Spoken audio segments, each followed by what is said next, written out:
So Bill Weihl is the Executive Director of ClimateVoice, whose mission is to mobilize the voice of the workforce to urge companies to go all in, and that is a hashtag, all in on climate, both in business practices and public advocacy. ClimateVoice's 1 in 5 for 1.5 campaign calls on big tech to commit 20% of their lobbying dollars for climate policy aimed at a just transition to keep us below 1.5 degrees C of warming. So 20% of lobbying for the public good. Bill started his career in computer science on the faculty at MIT. Frankly, I've seen that, and I suspect that he started much earlier.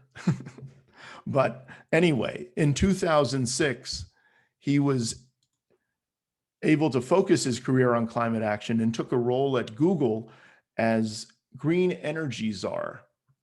And I'm trying to promote, sorry, I guess the promotion didn't work to panelists. There you are. And leading Google's clean energy work.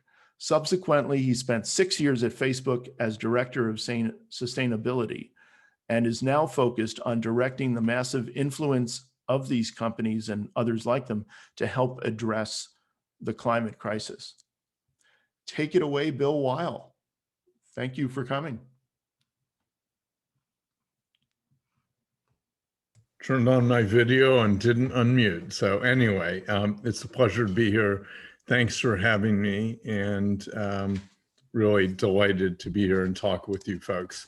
I'm going to talk about how companies really have the power to change the game on climate. And Dennis, just amen to your point that now's the time. We need companies to go all in. We are barreling down a steeper and steeper slope toward a cliff, and companies and individuals really need to stand up and change things. So let me start with a little history, just to add a little color to what Dennis said, to give you a sense of where I'm coming from. So this was me 15 years ago at 3 a.m. freaking out about climate, not from the coffee I'd had at 10 p.m., but from reading too many articles about climate change and seeing projections about what seemed like a distant future, but that looked pretty bad if we didn't change course. And I was a computer scientist. I'd taught, I'd had a couple of jobs at different companies, but I decided to change careers. So I landed a job at Google, was there for about 6 years leading climate and clean energy. Then I was at Facebook for 6 years. I just wondered were you showing slides? Oh, yes. And I apologize for not actually sharing. I'll just make these, here's a 20-second timeout, I think. Yeah, thank you. Sorry. My mistake. Okay. All right. So let's go back to that. So I said all this stuff. I was at Google, I was at Facebook, and then I should say I had the good fortune to do a lot of fun and in some cases useful things at both companies, and to learn an enormous amount. I came into climate as a computer scientist, knowing a bit about renewable energy technologies, a bit, very little, I'd say, about climate science, enough to be concerned and be able to understand some papers on it. Nothing about energy markets, climate policy, energy policy, and so on. I've learned an enormous amount in the last 15 years or so. But this is me now, still freaking out about climate at 3 a.m.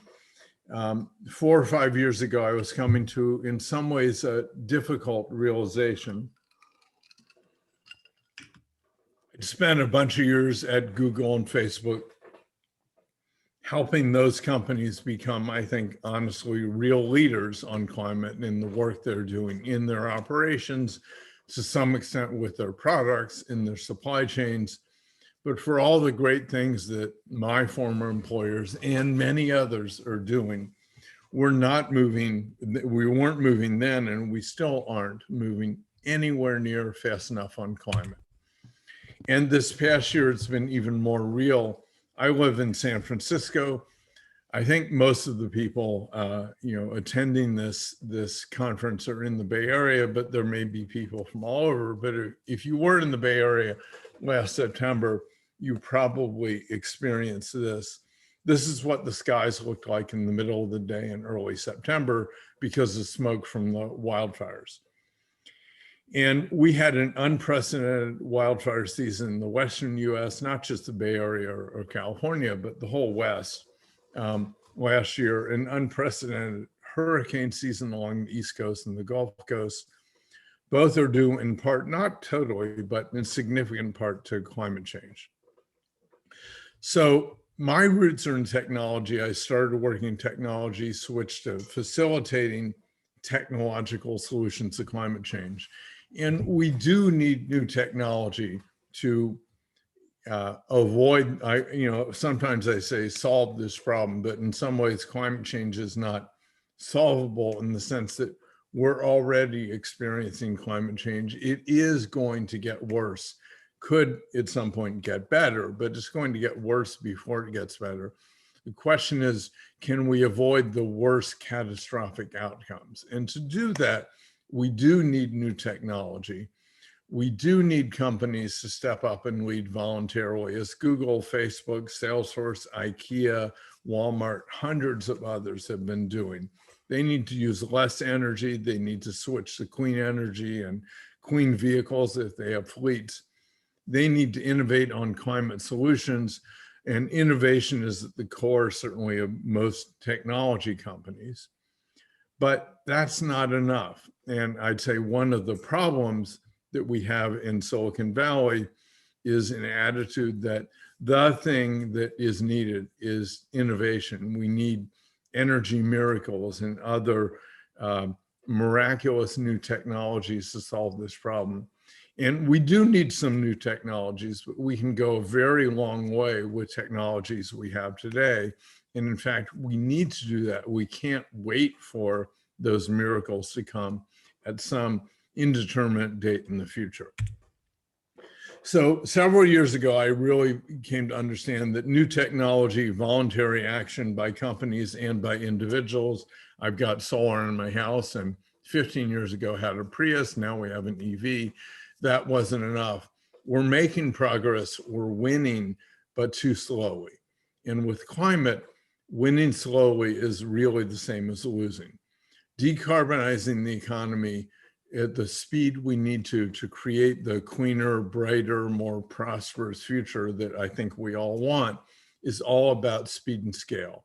We need to cut emissions in half by 2030 into net zero by 2050. And I really want you and everyone you know, there's a lot of talk about net zero by 2050. We do need to do that, but along the way, we need to cut emissions in half by 2030. And that, I think, is the thing we most need to focus on. Because if we focus only on the things that are needed for the last 20 or 30% of the job, we're actually not going to do the first 60 or 70 or 80% of the job. So to get there, companies can play a really key role, not just tech companies, but honestly, companies in all sectors, especially big companies, but all sizes. But we need them to do more than they've been doing. So that's a big part of the reason why in 2018, I decided to leave Facebook and last year founded ClimateVoice to encourage companies to really step up to the leadership we need from them in the coming decade, which is more than the amazing leadership they have shown over the past decade. So I said it's not just technology, it's not just companies voluntarily cleaning up their own backyard. We need more than that. And I like to think of it as kind of like improv. It's yes and. And if you take away one thing from this discussion, this is it. We need basic science. We need tech innovation. We need finance. These are all needed for widespread deployment. We need voluntary action by companies and individuals. We need behavior change and culture change too, most likely. And when most people think about what companies can do to help with climate change, it's these kinds of things: innovating, cleaning up their own backyard, using their market power as major purchasers, investing in R&D and startups in huge clean energy projects. That's most of what I and my colleagues did at Google and Facebook, and what people are doing now at hundreds of other companies. It's not enough. We're as I said, we're winning far too slowly. To cut emissions in half in the next decade and to net zero by 2050, to move that fast requires public policy. Smart policy that can underpin and turbocharge all of these other things. It can reduce risk and drive much faster investment, innovation, deployment, and give us confidence that we actually will solve this problem in time, rather than right now. I'd say there's a lot of what a guy named Duncan Austin has called green wishing, where people are doing good things, but I'd say mostly aren't thinking through what's the pathway if everyone does that, where we actually cut emissions as fast as we need to. So they're not necessarily greenwashing, but they're green wishing, hoping that we get where we need to. And I think hope, as people often say, is not a strategy or a plan. We need an actual plan. And I think it's quite clear that requires public policy. So emissions are still rising, maybe not in the past year because of the COVID, the hit the entire economy has taken, though they've been bouncing back quite quickly recently.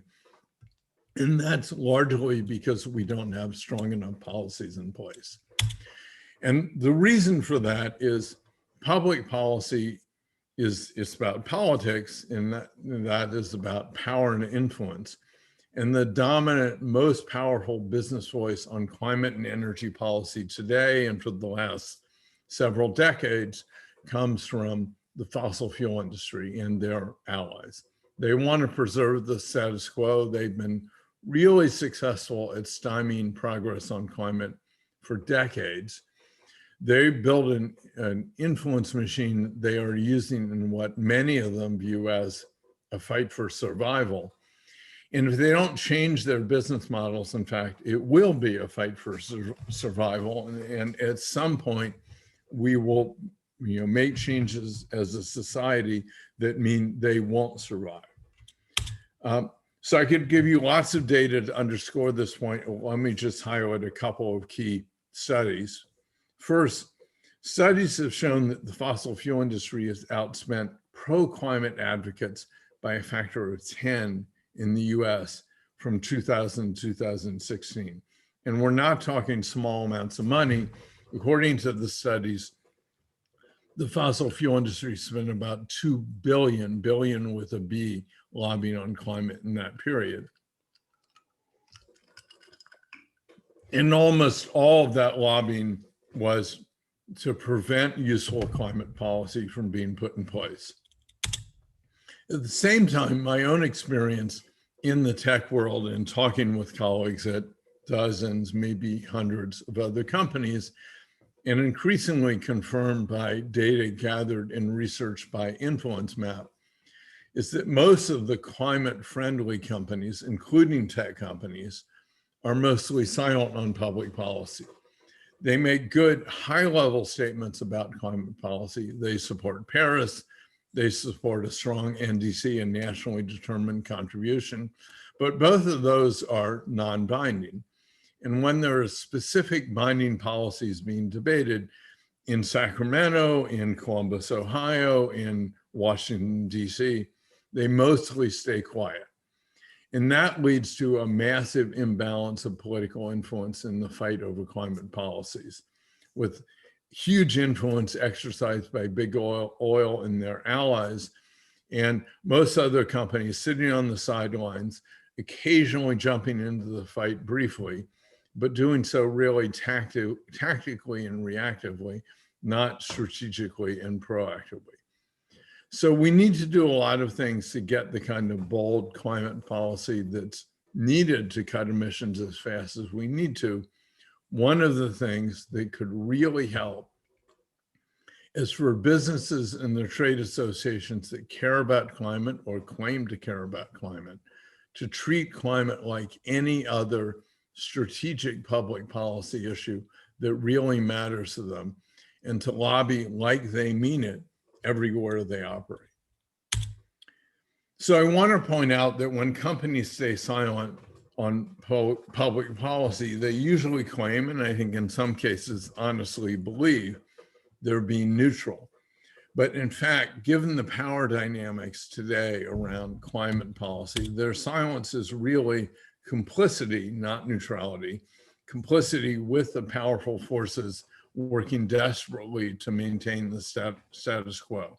And I draw an analogy here with the bullying literature where people talk up upstanders versus bystanders. You can be a bystander, you're not beating anyone up.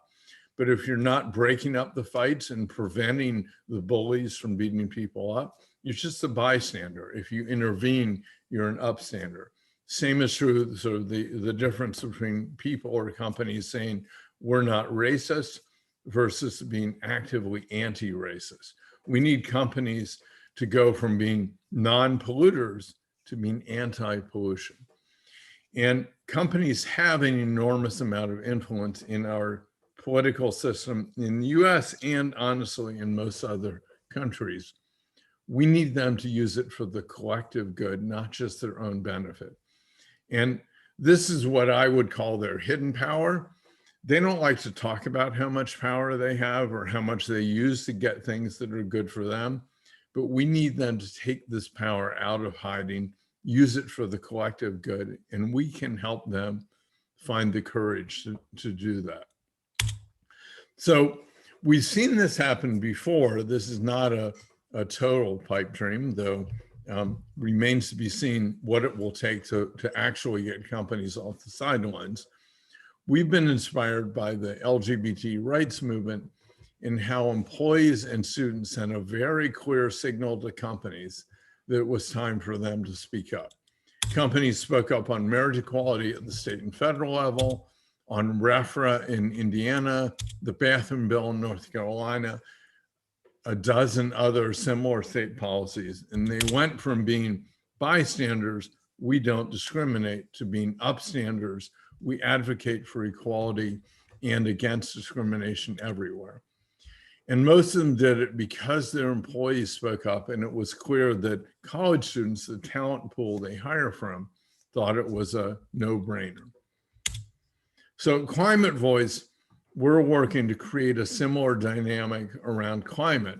We're educating and mobilizing students and employees to let companies know it's time for them to go all in on climate in their operations, their investments, their supply chain, the use of their products, which are things many companies are doing today, but perhaps most important in public policy, which a few are doing, I'd say, extensively, and most are doing either very little or not at all. As Dennis mentioned, our current major campaign is aimed at the big 5 US tech companies. We'll be expanding this to the rest of tech later this year, early next year, and to other sectors after that. We're asking them to make climate one of their top lobbying priorities, to devote 1 in 5 of their lobbying dollars to bold, equitable climate policy that will keep warming below 1.5 degrees C.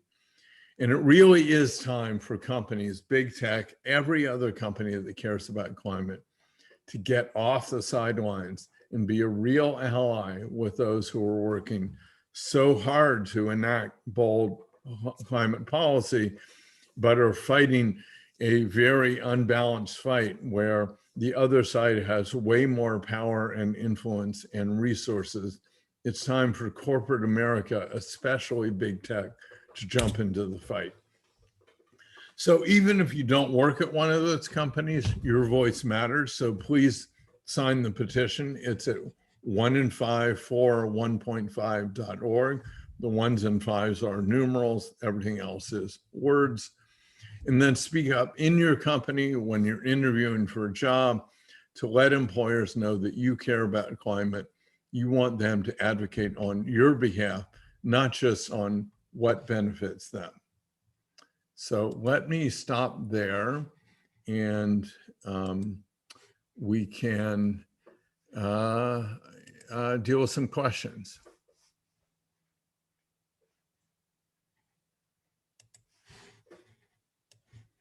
And I will put the URL for that in the chat.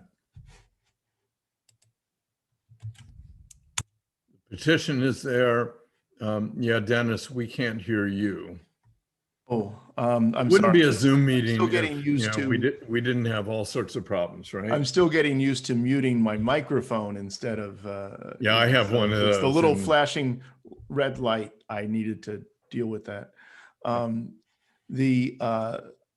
We put up in chat a couple things. One is the 1in5 for 1.5 URL, as well as that next Wednesday, you are hanging out with Michael Mann on Clubhouse. And I guess this is in the afternoon, 1 p.m. Pacific on Wednesday, for, I'm sure, that'll be quite an event as well. I guess that's a ClimateVoice event. So yeah, it's being hosted by the Clubhouse Room Tech Talks, but it's me and Michael Mann in conversation, and then after a little while we'll open it up to everyone in the room. But for people, I mean, most people probably know him. He's the climate scientist behind the hockey stick curve, and has been in the trenches in the battle. I think he was one of the people who was attacked during ClimateGate, and is a, I mean, I would say I feel honored to be able to actually be on the stage in Clubhouse with him. So please join us if you can. It is getting easier to get invites to Clubhouse. If you don't have one, put out on social media. Some of your friends probably could get you one. And Clubhouse is now finally available on Android, not just iOS. and it seems the URL is even a join Clubhouse kind of thing. So yeah, correct. Yeah, so that maybe that's maybe it's temporary for that event, but still that would be a quite good. That's an event specific URL, but to join, I believe you have to download it onto your mobile device and then can join from there. Aha, many are the ways. But well, I think and I, by the way, put up our kind of Jane Goodall quote, which just really struck me when we were organizing, Sustainapalooza, that, heck, you have an impact. I mean, there's no impact deniability here. You definitely have an impact by breathing. And so it might as well make it a good one, make a real good difference. Yeah. And I mean, no surprise, Jane Goodall is spot on. And I think one of the really important things to understand in this context around climate is that inaction is actually a form of action that enables those who are trying to preserve their revenue, their profits, and the status quo to win. So in the political sphere and other ways, everyone needs to figure out where they can exercise influence through voting in their local community and through their employer or potential employer, because we're running out of time and we really don't have any time to waste on this. Yeah, no, I mean, it's something I've been trying to follow for a long time in terms of, years ago, I used to ask say, sustainability management at different companies, major companies, just how much they, communicate with their employees about what they're doing. And I mean, there was a lot of good stories, that they can put out, but most of them just shied away from that. It's like, no, we don't, I mean, is this in your internal newsletter or anything about, and they didn't. I mean, some companies, they've done some things, even putting their sustainability department in their HR management, because they saw it as a retention, a great retention tool. But something you've brought up that's really stuck with me is the idea of picking and choosing.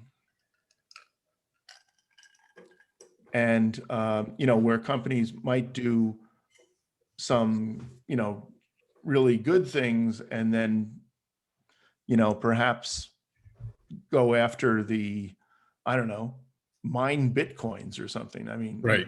No, I think that companies do many things.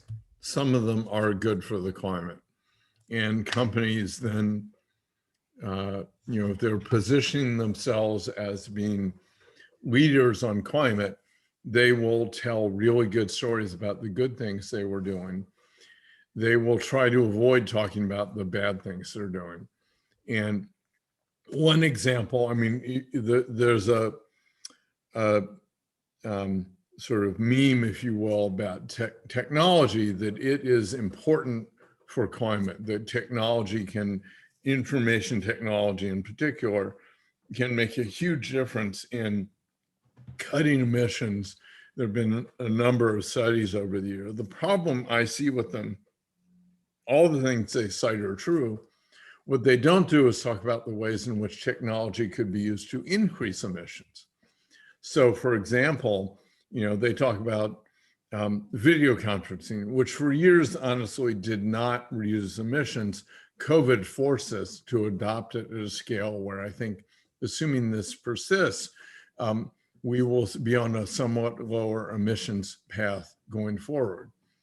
But technology is also used by the oil and gas companies to extract more oil more cheaply and more reliably than they could otherwise do. That increases the supply, decreases the cost, and means we burn more, which slows the transition to a zero carbon economy. And the big tech companies are all selling their AI and cloud computing technology to big oil. And mostly, some of that technology is being used to help big oil navigate this transition to a zero carbon economy. Mostly they're using it simply to make their operations better, to improve seismic modeling, and basically to make it cheaper to extract oil and gas. And so you got to look at both sides of the ledger if you're going to try to understand what impact you're having as a company. What are the ways in which your products are being used for good? What are the ways in which they're being used maybe for bad? And the choices you make in where do you advocate, where do you not advocate and stay on the sidelines? What do you let your trade associations like the US Chamber of Commerce, which has mostly been pretty bad on climate, or even TechNet or the Silicon Valley Leadership Group, which have been not bad on climate, but not super vocal either. So they're mostly silent, which means they're allowing the US Chamber and big oil to get away with the games they've been playing for years. That inaction is a conscious choice, or it should be a conscious choice, and it has impact. Speaking of impact, Jennifer Thompson, our executive director, has a question about what is the best way to motivate the tech companies and the tech employees to participate in the 1 in 5 effort? Well, our campaign is, our theory of change, if you will, is that the companies will move if they believe their workforce, current and future employees, care that they move. So one of the most important things that people can do is sign our petition and spread the word, get as many people in your network, your friends, your family, your co-workers, your fellow students to sign the petition. And then speak up directly to companies. And when, if you work at a company, talk to fellow employees, contact us if you want talking points you could use in talking to executives. We do have some resources on our website. But basically, if we all stay silent and don't tell companies we think they should do this and don't help get others to speak up, then we're having an impact. It's just not maybe the impact or making the difference we want to make. So the best way, I think, is to get the workforce, everyone to speak up and push the companies, not to say, you're bad, you've been doing bad things, but to say, I honestly think what the tech companies have been doing on climate is amazing. And we should be thankful and praise them for it and celebrate it. And now, given where we are, we need public policy of a scale that can't happen if we don't get powerful, influential companies to step up and help counter what the fossil fuel industry is doing. Well, yeah, there's not much you can add to that. There's obviously a history. We've had many kind of thank you for smoking moments,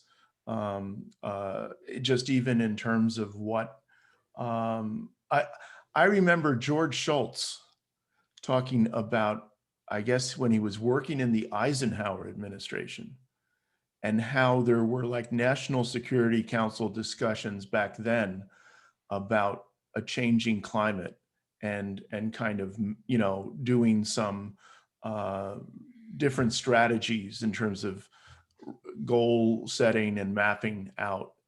And, it was, which kind of gives one pause, right? He's talking about 1957 or something.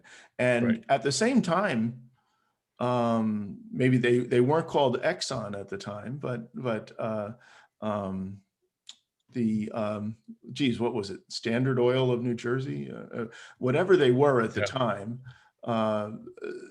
they did have researchers and scientists aware of a lot of this, and there's actually a pretty good paper trail about that kind of denial, and it's very much like the cigarette industry almost, but obviously with an even greater impact.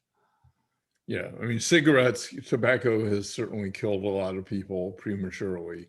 The global impact on people and the environment and the economy of climate is going to exceed that by orders of magnitude.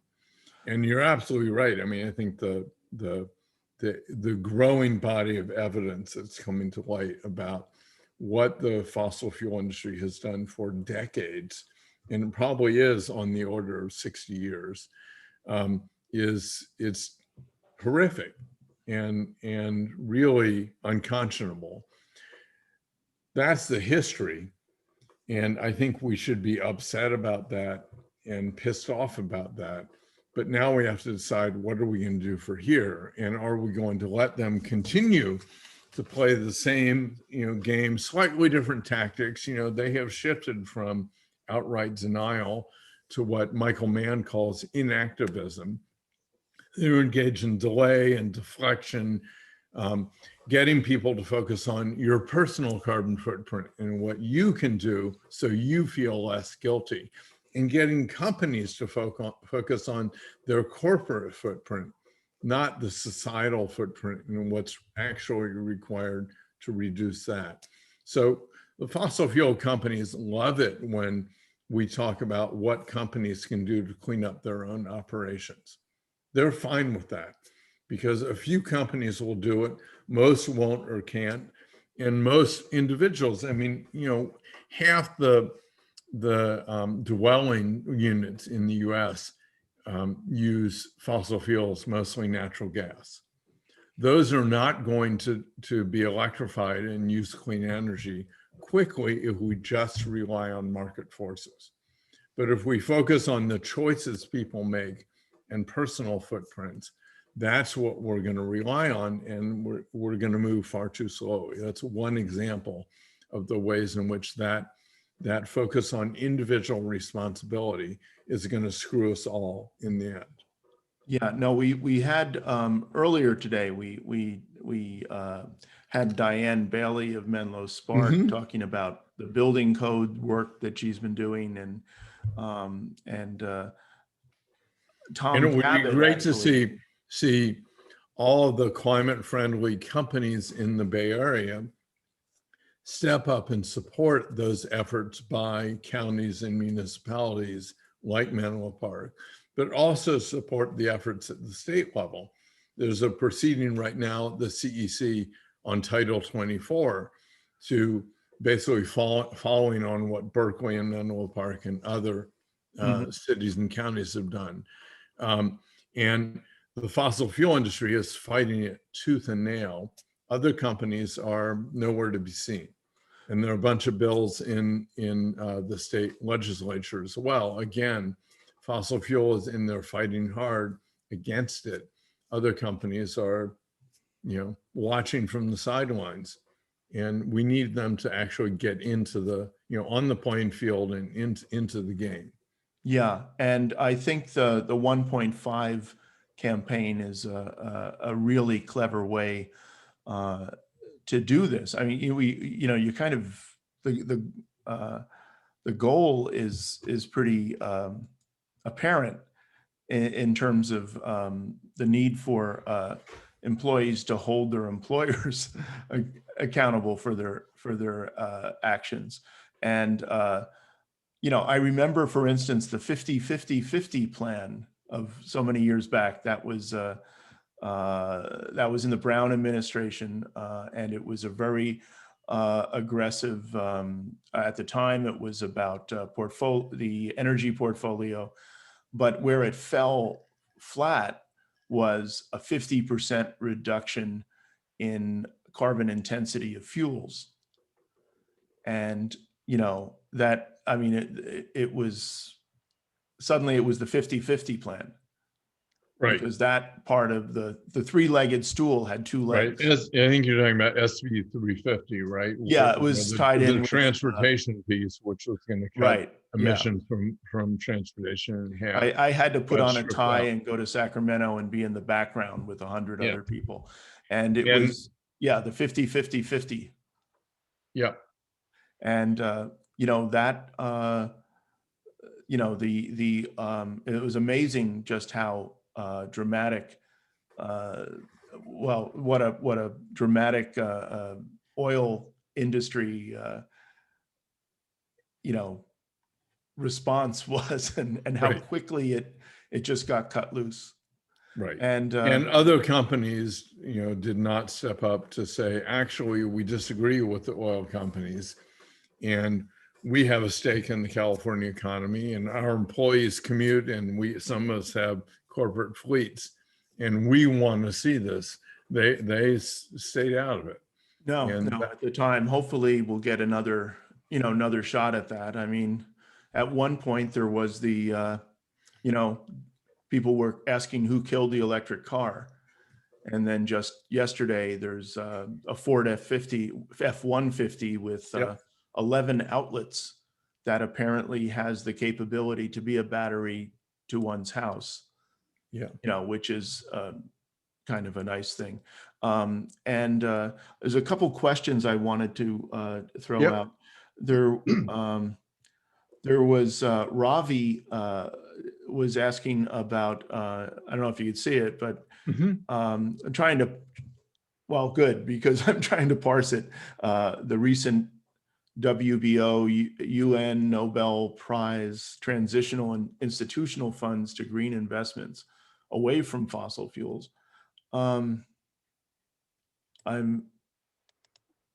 it seems like you'll be better parsing the question than me. His bottom line is, which sector of green tech would have the biggest impact? And I think that the answer there is no silver bullet, not from a technological perspective, not from a how do we create the change across the entire economy.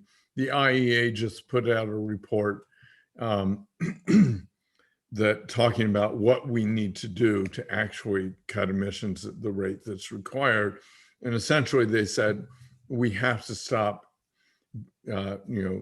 opening up new drilling fields, investing in new oil and gas and coal extraction, and start shrinking the amount of oil and gas and coal that we burn. And that requires, investors to start to shy away from it. It requires policy that essentially means that the demand will start to drop as opposed to continue to increase. We do need new technologies. I see Ravi just put hydrogen, mini nuclear, et cetera. We can get to where we need to be in 2030 without any new technology. We don't need nuclear, we don't need hydrogen. We can electrify most of transportation by 2030 or certainly 2035. We can electrify most buildings certainly by 2035 if we choose to. We've got EVs that are getting better. We've got heat pumps and induction cooktops that are good and getting better, actually they're quite good, getting better and cheaper. Wind and solar are already dirt cheap and are still on an amazing cost reduction curve. Batteries are as well. So we can get really far with the technology we have, and it will keep getting better as it scales. But we do need to invest in advanced nuclear, including fusion, not just fission, hydrogen, zero carbon cement, fuels, renewable fuels for aviation and for marine transport, renewable or zero carbon in terms of emission steel, and a few other areas where we don't have solutions today. We need to do R&D. Which ones in the end will be the ones that end up being most important or actually work at scale and cheaply?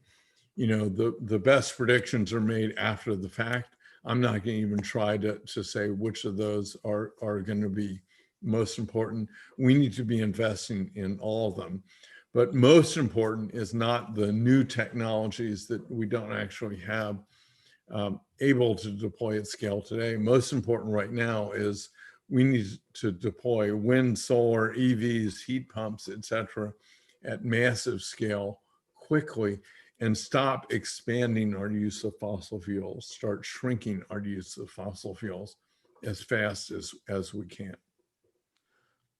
Well, I think that's a great prescription and perhaps something focus as the last word. And I'd like to thank you for coming, and prior to Michael Mann. And I think this fits in very well with what we've been, just doing the past couple days. I mean, so much of it is really looking at, the process and value chains of things. I mean, we were even talking about plant-based food. I mean, we're talking about the fuels that go into our bodies and stuff as well. And it's, someone said the unexamined life isn't worth living. And so hopefully the sustainable life is one has some degree of examination. And, but it's not just inward looking. I mean, obviously there is this major outward, community aspect to this.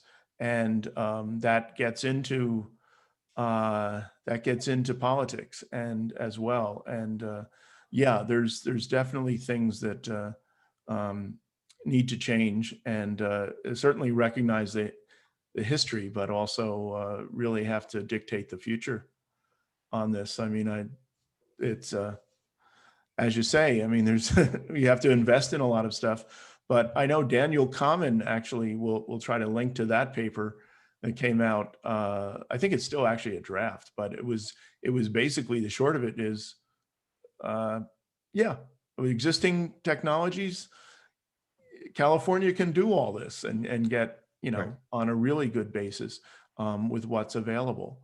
And um, so anyway, thanks so much for coming on and giving us a view, and hopefully we'll get some people on the event on Wednesday as well, because that looks really good. Yeah, sounds good. Pleasure to be here, and thanks for organizing this. My pleasure.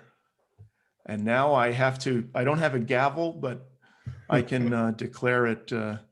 Sustainapalooza 1 is done, but we left a lot of stuff on the cutting room floor. And so Sustainapalooza 2 will be around before you know it, probably with more fish.